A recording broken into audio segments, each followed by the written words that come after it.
All right, everybody, I know you must be dying with anticipation to know what I did with the bones that I found in the front yard.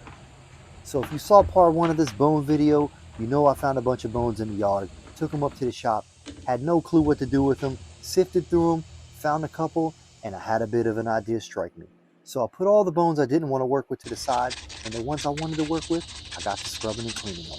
Now after scrubbing and cleaning for a bit, I had to take a little razor and get to a little bit of grinding. So I did a little bit of grinding, and after that, I did a little bit of more scrubbing and cleaning, and after that scrubbing and cleaning, I did a little bit more grinding. But after all that work, it was time for me to get on some prime.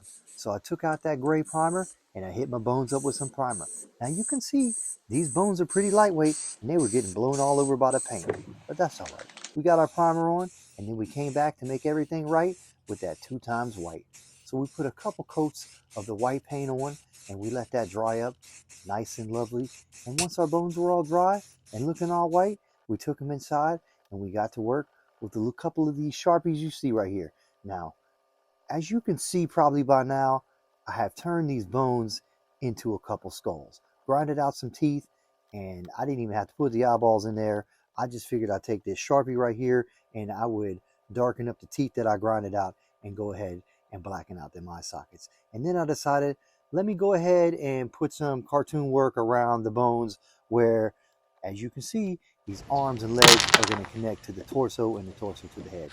Took all the pieces outside, broke out the drill, and yeah, we went on with the rest of my idea. Selected a nice drill bit, and I got to work on drilling these bones. Now, I have never drilled bones before, to be quite honest with you. I have seen it done, but I've never done it. And honestly, it's really easy to drill through bone. Some of you might be like, yeah, duh, you didn't think you could drill through bone? No, honestly, I don't think about drilling through bone too often. I only seen it done on the fire department with this thing we called an easy IO.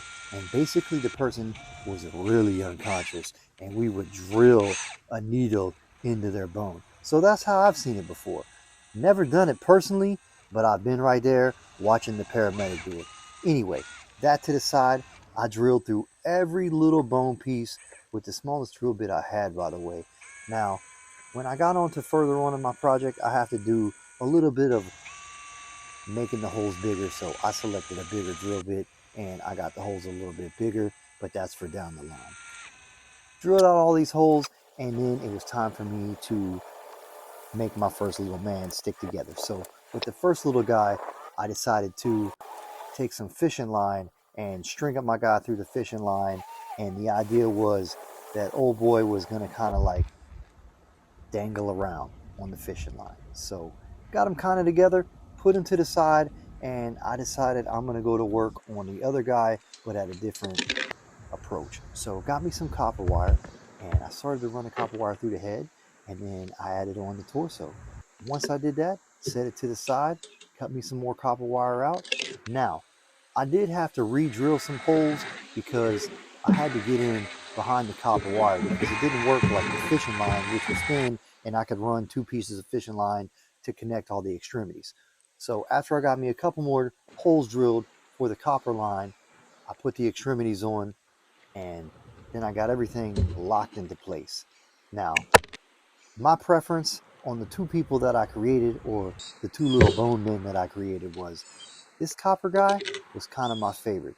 The reason being is once I got him all locked into place, I could kind of maneuver all his limbs and I could make him stand or sit or, pose in certain little positions. So he turned out super cool, and quite honest with you, they both turned out super cool. I had no clue from the get-go what I was going to do with all these bones, and I have a lot of bones left, so you're gonna have to tune back in to see where we take this. But yeah, I got these 2 bone guys made up, went back to my string guy, trimmed him up real nice, had to get all the little excess pieces of the fishing line off, and he came out looking just lovely.